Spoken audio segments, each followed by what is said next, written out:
They were Hitler's elite soldiers, feared on every front, marked by their black uniforms and ruthless reputation. But when the Third Reich collapsed in 1945, their war wasn't over. Some were hunted and tried. Others vanished or quietly rebuilt their lives in post-war Germany. Decades later, they would fight one last battle, not with weapons, but over history itself.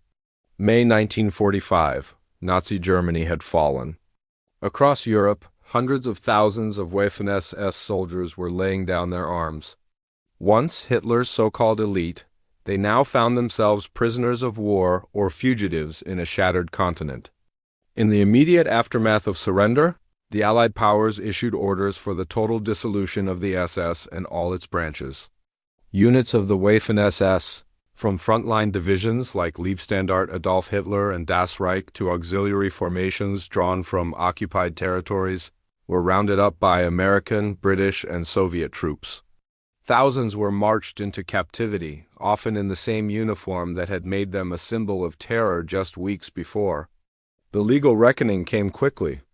At the Nuremberg trials, held from November 1945 to October 1946, prosecutors argued that the entire SS, including the Waffen-SS, had been a key instrument of Nazi crimes.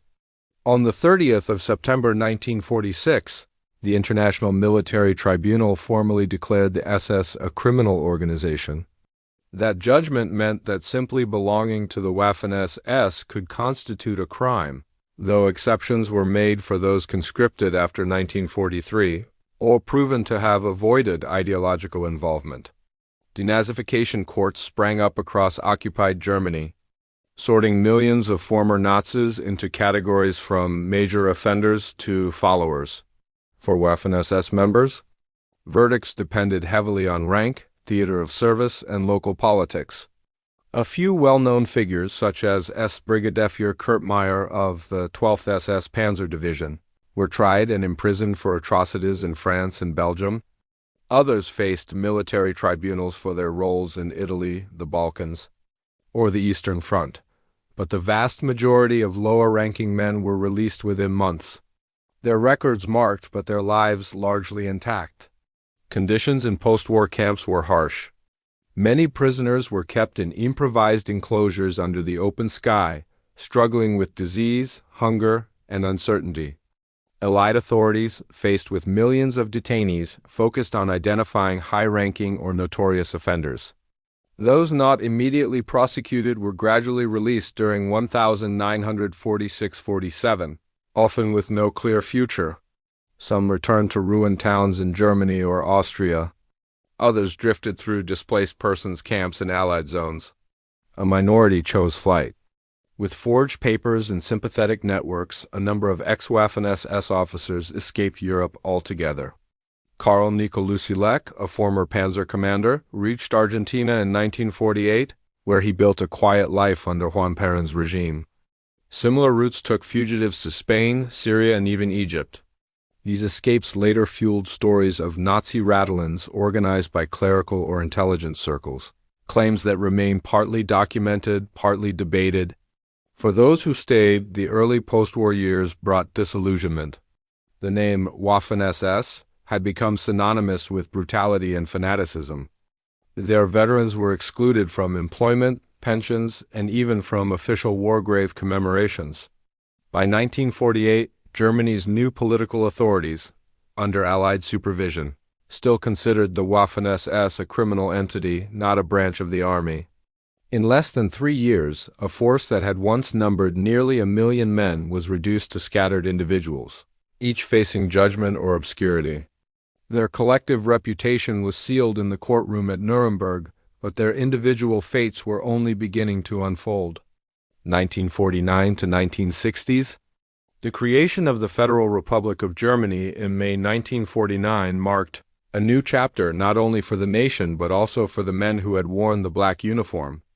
The country's first leaders, tasked with rebuilding society under Allied supervision, inherited a population that included hundreds of thousands of former Nazi Party members and soldiers. Among them were many ex-Waffen-SS men, often younger, battle-scarred, and politically toxic. For the Western Allies, the initial stance was clear: the Waffen-SS remained a criminal organization, and its veterans were to be excluded from civil service, pensions, and public employment. But West Germany's rapid reconstruction soon collided with the practical realities of reintegrating millions of demobilized soldiers. As the Cold War deepened, political pragmatism began to outweigh strict denazification. The new state needed stability and votes. By the early 1950s, political debates over veteran welfare dominated the Bundestag. The introduction of the Bundeswehrversorgungs, the Federal War Victims Relief Act of 1950, became a turning point. Designed to support disabled veterans and war widows, it ignited fierce controversy. Should men of the Waffen-SS receive benefits like regular Wehrmacht soldiers? Conservative politicians, including Chancellor Konrad Adenauer, eventually agreed that excluding them would risk alienating a large and organized voter base.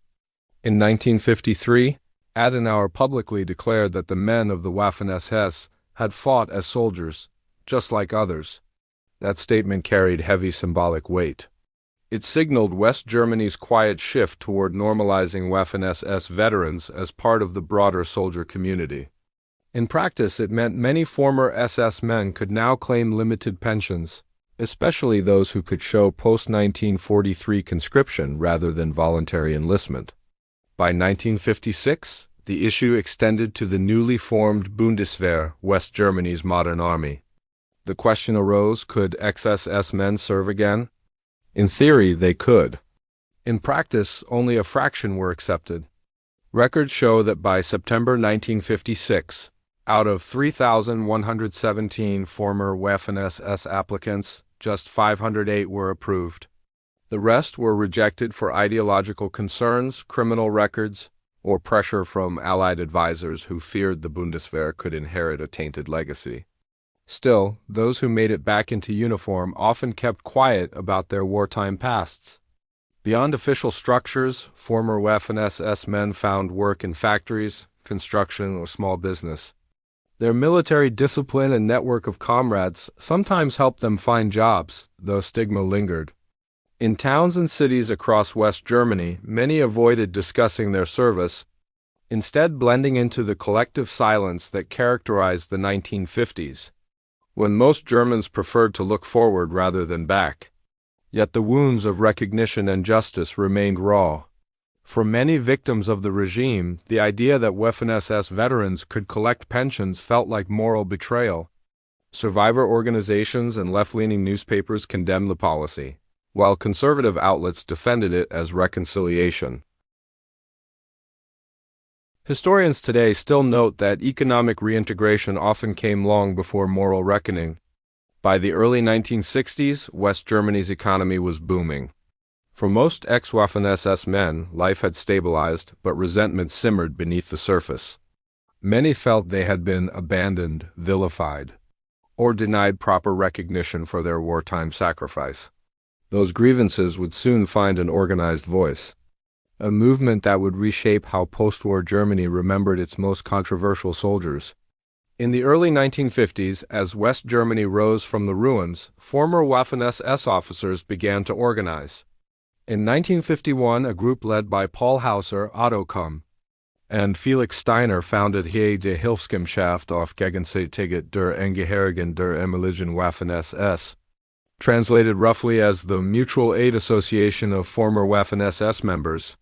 HIG started as a welfare organization to support comrades denied state pensions and benefits, but it quickly evolved into something larger, a political and historical lobby. Its founders were former generals, articulate and well-connected, who believed the Waffen-SS had been unfairly condemned as a criminal organization. Their central argument was simple but powerful. The Waffen-SS, they claimed, had been an apolitical fighting force, soldiers like any other.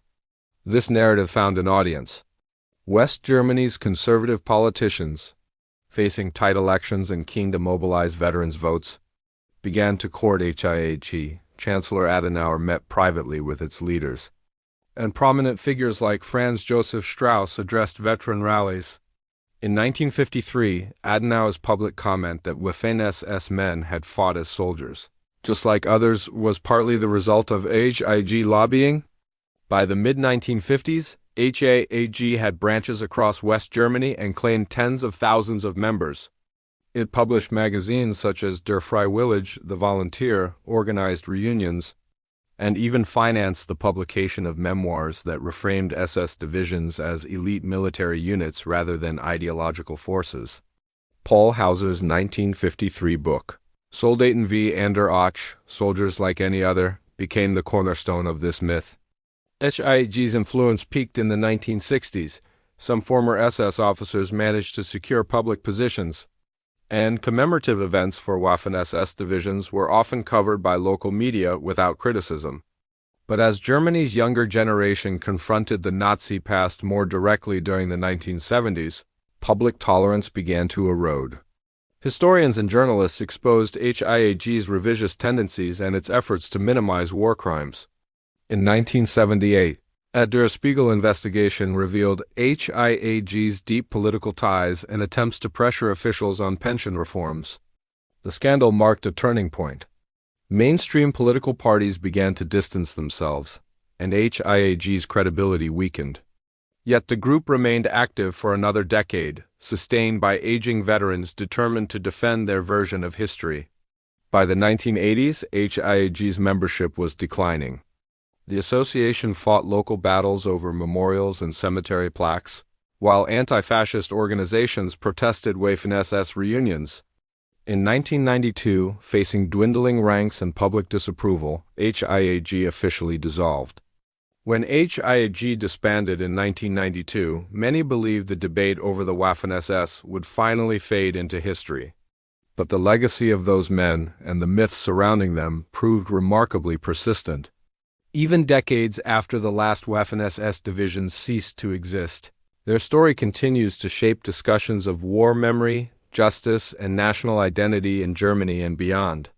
After the fall of the Berlin Wall in 1989, reunified Germany started to confront its wartime past more openly.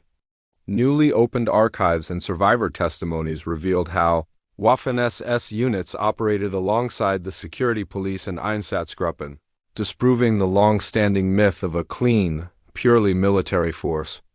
Yet even as scholarship dismantled these illusions, political and social controversies emerged. In the 1990s, journalists discovered that some former Waffen-SS members were still receiving state pensions under the old Federal War Victims Relief Act. Reports in Der Spiegel and the New York Times sparked outrage, especially when it became clear that many Holocaust survivors had never received comparable compensation.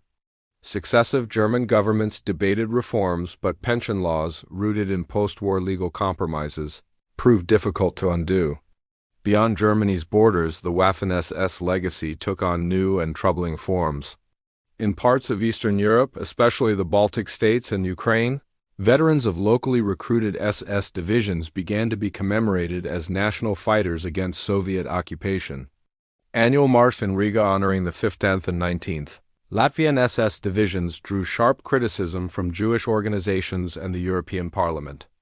These events underscored how the image of the Waffen-SS had become entangled with post-Soviet identity politics. Inside Germany, attitudes shifted again.